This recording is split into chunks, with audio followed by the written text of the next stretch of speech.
Hello and welcome to Between Two Yogis. Today my guest is Heidi MacPherson and we're here at Coastal Bliss Yoga in Tofino. So welcome. And this is the very first one that we're doing. So we'll see how it goes. And I'm very, very grateful to Heidi for taking the time and being brave enough to do this. So let's just get started with a general question to give us a sense of what you're doing right now, what your role and placement in the yoga community is right now on Vancouver Island, even not necessarily in Tofino. So put us into context. Okay. Well, first, thank you. Thank you for inviting me, and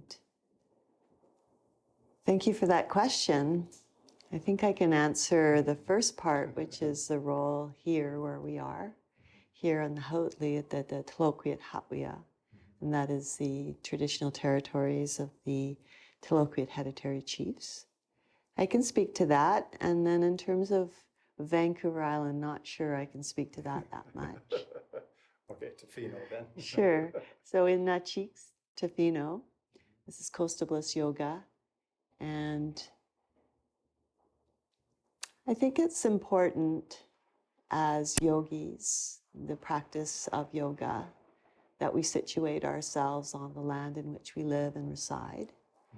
And I think that that's important because if we look back into the tradition, there's very much a thread of that earth wisdom, and the earth wisdom coming from the origins of whatever that land and whatever that area of India is important. And so whether it's the rivers or the trees or the mountains, very much part of the spiritual practice, which then extends, of course, off into the stars in the sky.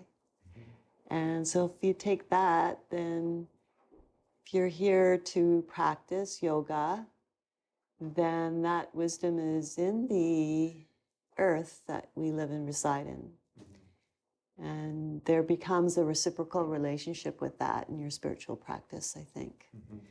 That soma, or that nourishment, is from even understanding that reciprocal relationship a little more deeply. And it's a continual, Do you find continual that process. does that make it this more of a special place for people that encounter this space for the first time? Do they feel that arising for them, or like? I'd like to think that they do. Yeah.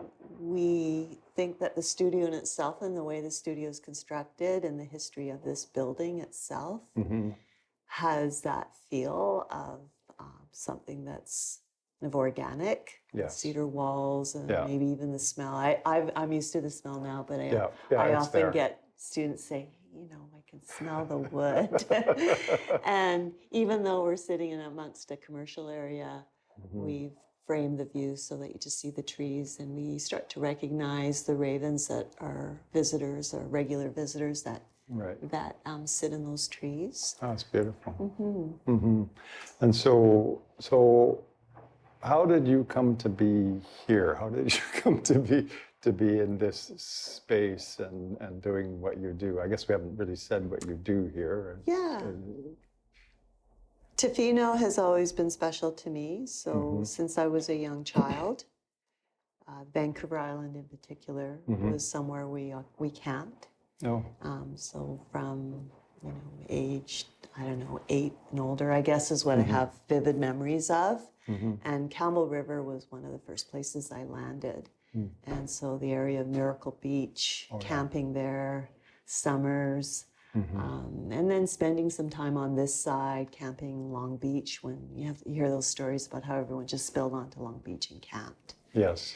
and so that Tofino in itself had those childhood memories. And then later on, as a young adult, my partner and I, when we met, we would visit here with his family as well.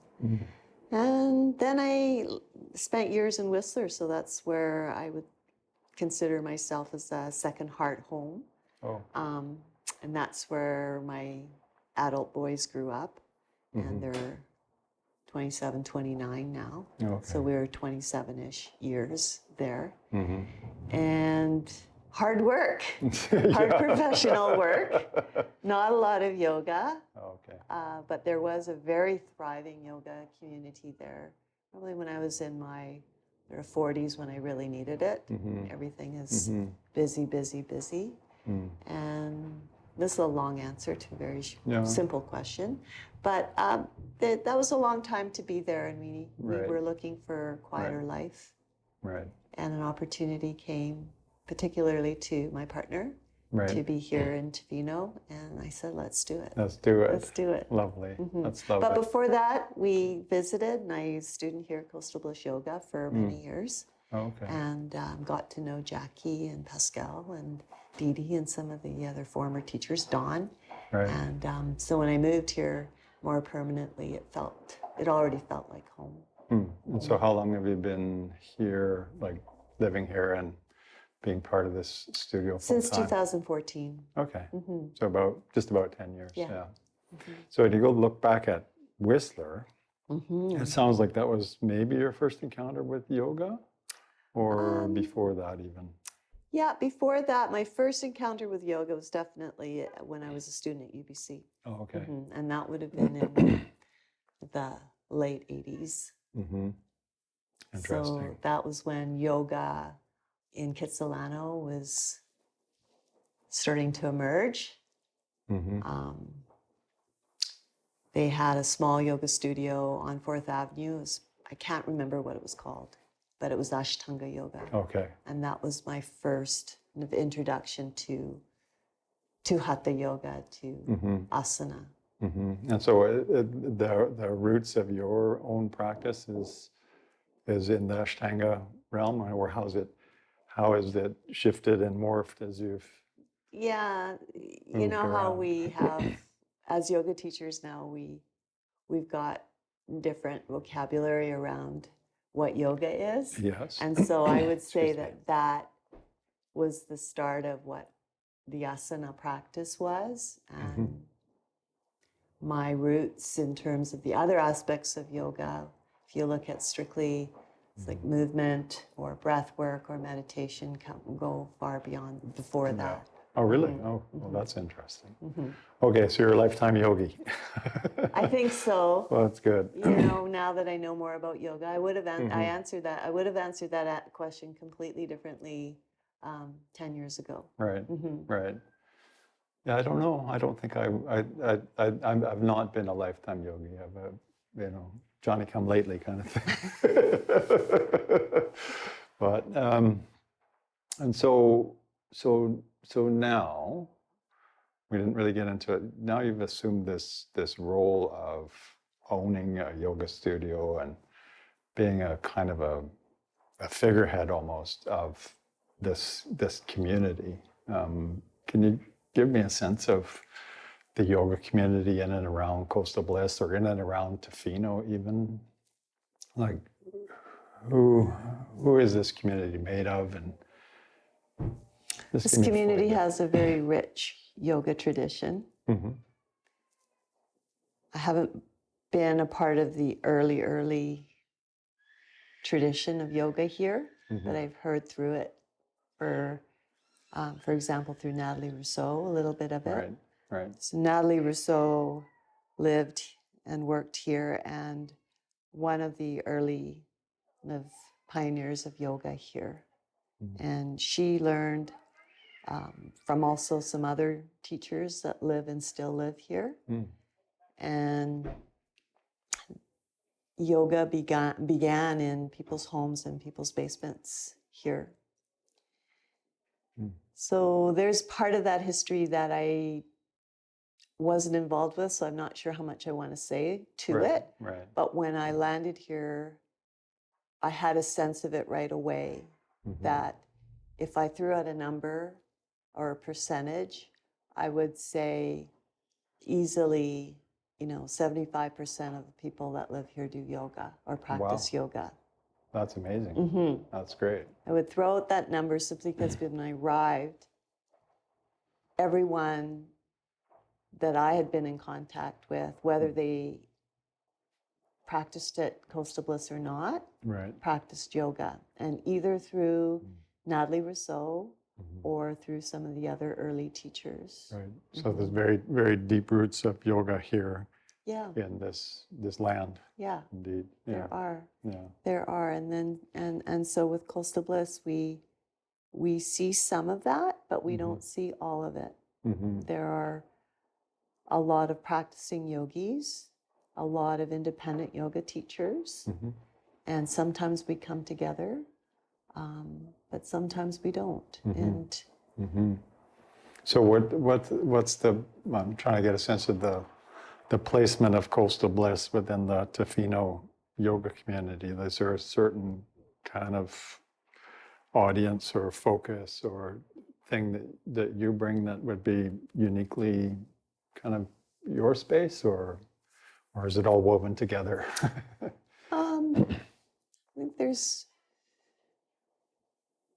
that it's an ongoing process of who we are and what we'd like to be. But one thing I know for sure is we are the yoga studio in Tofino. So we are the studio that has walls. Okay. And a presence. Right. And 3 to 4 to 5 public yoga studio classes, yoga classes a day. Right. And because of that, we are a hub for whatever style of yoga or whatever kinds of gatherings. Right. This is where you come to practice in community. Right. So I think that's certainly something I've felt here is the sense that this is a hub of community. In fact, that Coastal Bliss is about community in some sense, which I think other studios are, but I don't know. There's something unique here that I'm trying to pull out. There's a stronger connection from the studio to the broader community, is what I would say. Yeah. One of the words in our core values, the first one, I believe, is student-led.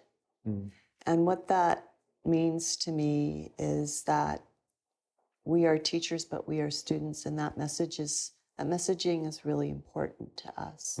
That there are no gurus here, and that we are student-led, and so therefore we're not necessarily teaching from this idea of this is what I know, and so I'm going to teach you what I know. It's more of observation of who your students are and connecting to your students and understanding a little bit about where they are in their practice. And then from that, offering what you might think that they perhaps are here for and communicating that with them as well. So follow up with them and saying, you know, how was that? And interesting. So the other aspect of Tofino is there's a whole transient aspect, lots of tourists coming in and going. And do you see much of that landing here, or what is the influence of that?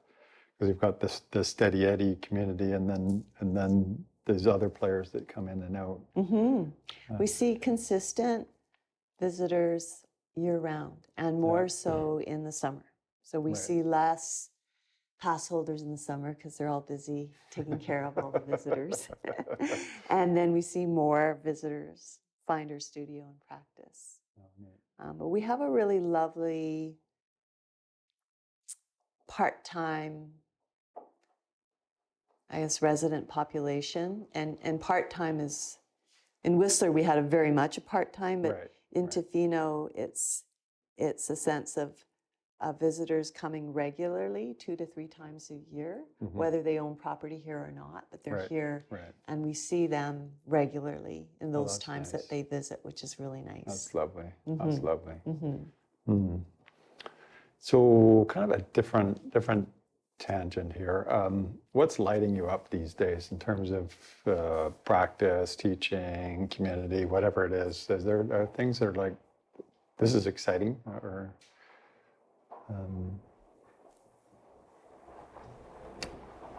I get excited really easily. That's good. So when you asked me that question, I was like, oh my goodness, all these sparks are kind of coming out, and I get excited about a lot of things. I get excited about being here in this space.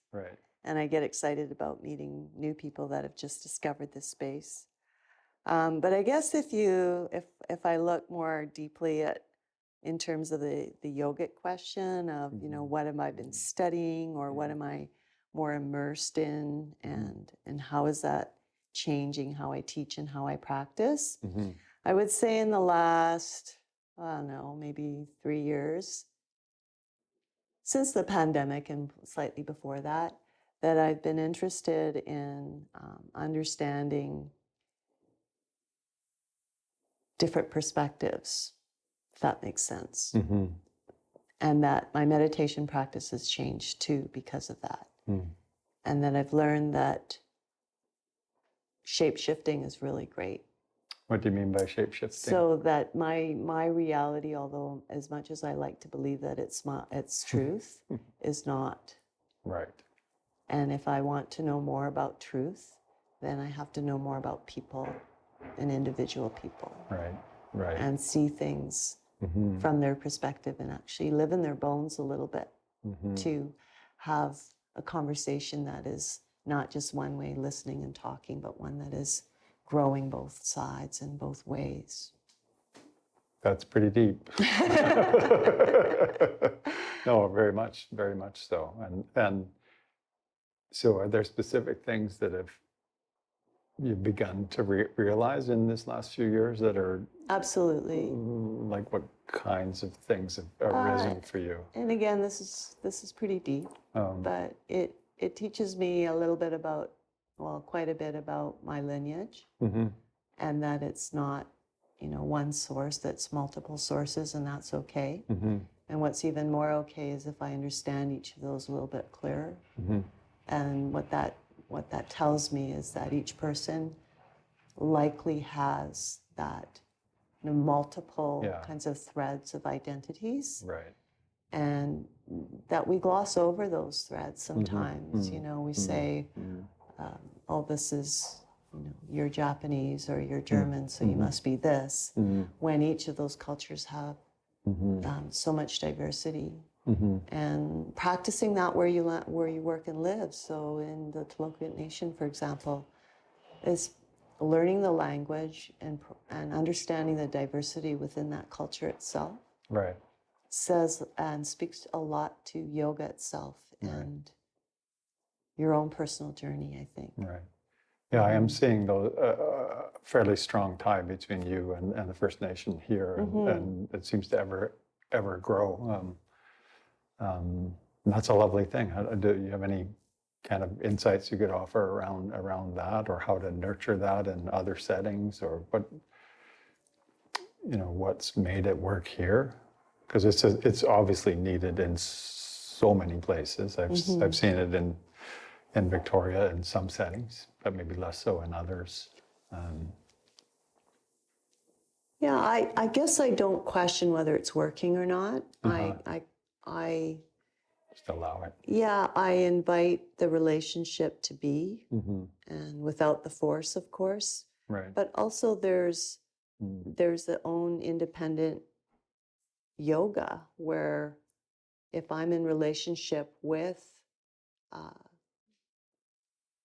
colleague or friend from the nation, it's learning, and it's a lot of listening, and a lot of sort of understanding what their reality is, what their yoga is. Right. Right. And yeah, we had a session last night, and I was struck by something that Leah Morgan, is it? Was saying that she saw her roots and the roots of yoga as very much dealing with the same things and of the same source almost. And I was like, yeah, of course it makes good sense, right? And to listen and find those connections. That's right. Right. Yes. So when she says that, you know, some of us can stop right there and say, okay. And this happens in our own personal lives too, where we start to see some common ground between people. You've got that in common. I've got this. We share this, and then we stop right there instead of I think what I describe is grounding what the differences are. And so that's a question she's made that statement with me before, and I want to know more. I want to say now that some of them, Leah's done her teacher training, it's like, okay, well now you know a little bit about the yoga tradition, Right. and now I want to know why. Like, where do you see What are the where connections? do you see Right. that intersection?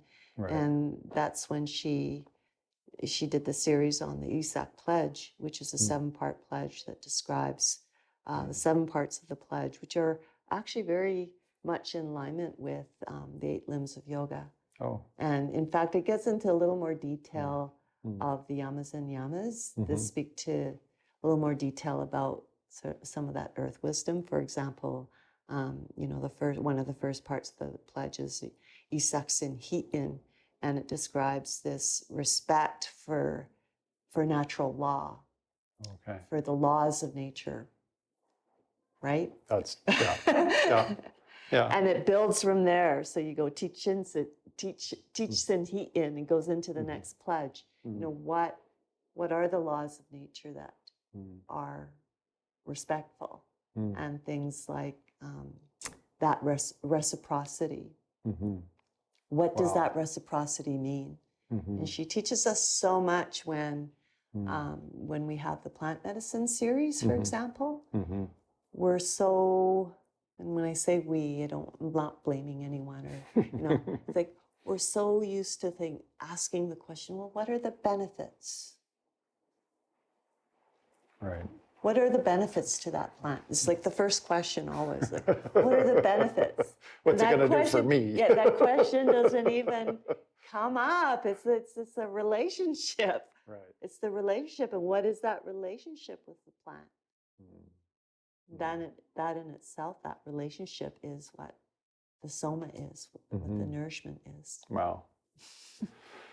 So many threads there. So if you cast your eyes to the future, it feels to me, at least my experience has been that my understanding of yoga and what yoga is and what yoga is becoming, at least contemporary yoga is becoming something a little bit different than perhaps what I entered into a couple of decades ago.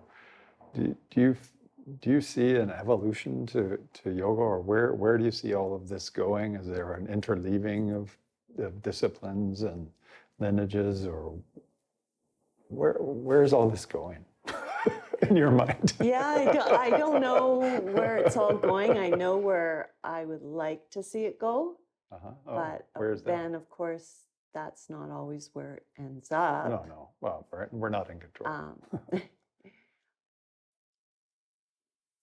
I think where I see the future of yoga teachers is different than what we may have seen in the past. And I think the yoga teacher is, I would love it for it to be less, or not less, but a different image than what we know of it as.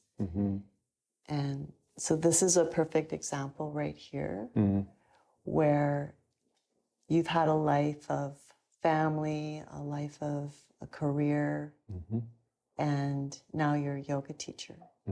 I think that in itself is a lot of where I see yoga going. It's like people that have had professions, education, it doesn't even have to be a formal education, but have lived a certain life, and now they've got time. We've got time. That's true, yeah. Time and perhaps just a smidge of wisdom, perhaps. Yeah, perhaps a little. And the wisdom comes from the ability to, well, first of all, set aside the time to reflect on your life. And we have time to do that now, and to teach from that. I don't think it's realistic anymore to be full-time yoga teacher. No, I find it very difficult. It's like, it's very much energy has to be given to it, and it's a challenge. So, but one of the things I see is, in the yoga studio context in particular, and even online, is that yoga sort of equals physical practice, and it's sort of Simon Says, and it's bereft of all of this deep philosophy and the deep roots of yoga. And I'm sometimes bemoan that. Is this something to be concerned about, or do you see it changing, or is the Simon Says just part of the starting point for going deeper? I don't know. What do you think about that? Or am I just deluded? I think I understand, but I'm not sure I understand the question. You want me to try and reframe it? Perhaps I can, and you can correct me. There's no wrong. I've been in yoga studios before where there's a lot of Simon Says, and there's that kind of unspoken or sometimes very direct language towards working towards something, and where sequences are specifically around working towards a certain direction or shape or pose. And that there is a sense of achievement in the body and in the mind when you practice towards something. I think that there's still room for that. Oh, and for I think certain, there are yeah, definitely people that love that. And I personally sometimes do and sometimes don't. And one of my teachers, Christina Sell, is very much and teaches that way in terms of, you know, how can you refine a certain shape and experience of a certain shape that's quite challenging. How can you refine it and come at it different ways? And she teaches that way. So the question I think that you had was that, do you see that changing? Is that the question that you had? I don't know what the question was. I think as I listen to you, I'm coming to a slightly different question. As my view is that there's stages that one goes through as a practitioner of yoga, and to some extent those stages are almost necessary, that I need to enter the practice somewhere and somehow, and moving towards some achievable goal is actually very nourishing, but then eventually that changes into some other practice. So I know myself, I've let go of the pursuits of more and more fancy poses and shifted instead to breathwork, meditation, and qigong, and so forth. So,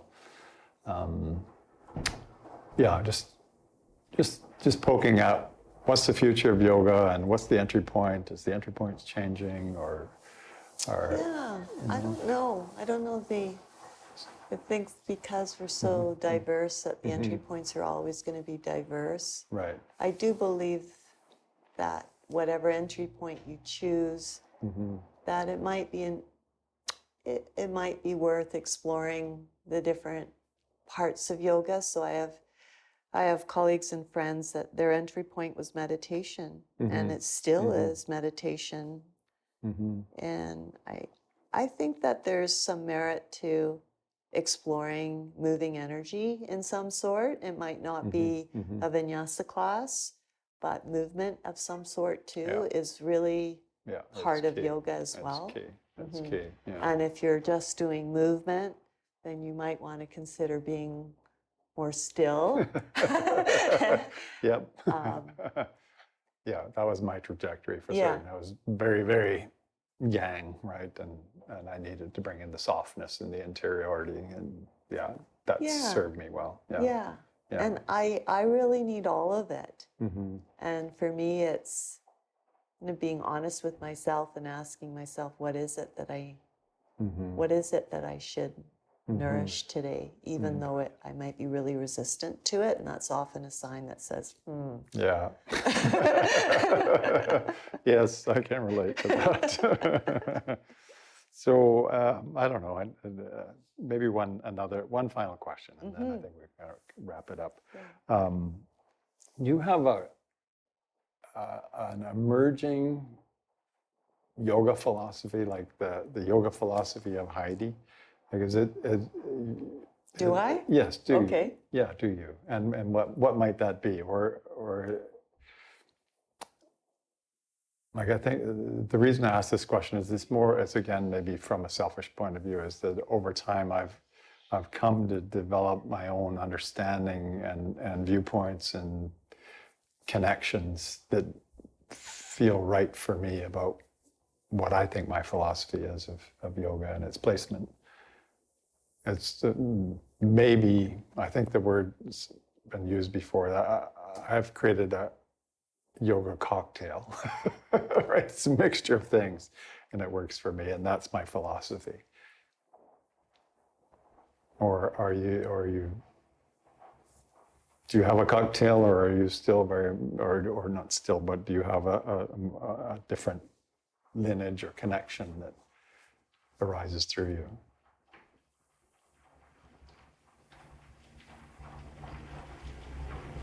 I have one.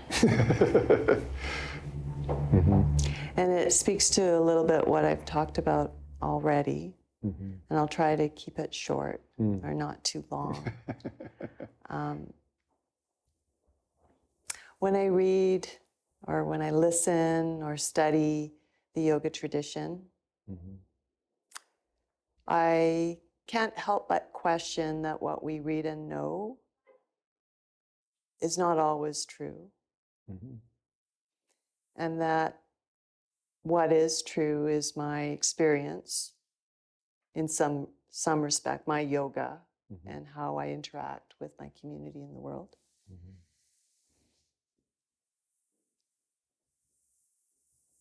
And so back to this philosophy of believing and understanding that each of us have a truth and that there is merit in each person's practice and truth.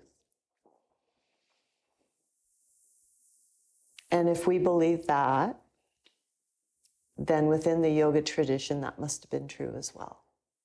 So the reason why we see so many different archetypes and so many different stories of the Mahavidyas, for example, and the Tantric goddesses, the reason why there's so much diversity within the areas of India and people of India, that existed not just now, but it existed thousands of years ago as well. And we only, as practitioners, we see like the skim coat of who it is that we've practiced with or studied under or what we've read. And my philosophy is that it's important to me to preserve those differences and to hear and to communicate what those might be without sounding like I'm dividing language. It's like, right. I love the UNESCO's Intangible Cultural Heritage List. So if you go to the UNESCO's website, you can go to their Intangible Cultural Heritage. And what it does is it lists all of these intangible cultural characteristics of nations or cultures that are being lost, that are threatened because of globalization. Right. I'm getting long-winded now. I'm getting really long-winded. That's okay. No, this is fascinating. Yeah. So, yeah, totally. So back to my philosophy, to preserve what you learn from oral history, because that's what happened thousands and thousands of years ago. Right. We can make that assumption that there was a lot of things passed on. But when the written word became more important, that started to become more of the dominant culture. That became that sort of mainstream way of learning, whether it's through academia or books or teachers. And so my philosophy is such that I do love to study, but I really do love to question. And with that questioning, I question a lot of things like time and how we hold time, and if we are as different as I'm saying, which I believe that we are, that you are muscles and bones and completely different than me, then your experience is, your yoga experience is so different. And I honor that completely. I don't care if you've got this guru that's told you this or that. Right. That's why I honor you so much. Because I see it, I feel that difference. And that brings richness into our community. Yeah, yeah, that's lovely. That's lovely. Just to add on to that, if I don't know if I am less long-winded, but I was once asked, what type of yoga do you teach, Guy, or practice, Guy? And my answer was Guy Friswell yoga. That's what it's all about for me, is for me to discover that within myself, and maybe as a teacher to foster that discovery of each person's own uniqueness and their own yoga, whatever that might be. So, yeah, not so easy. It's not.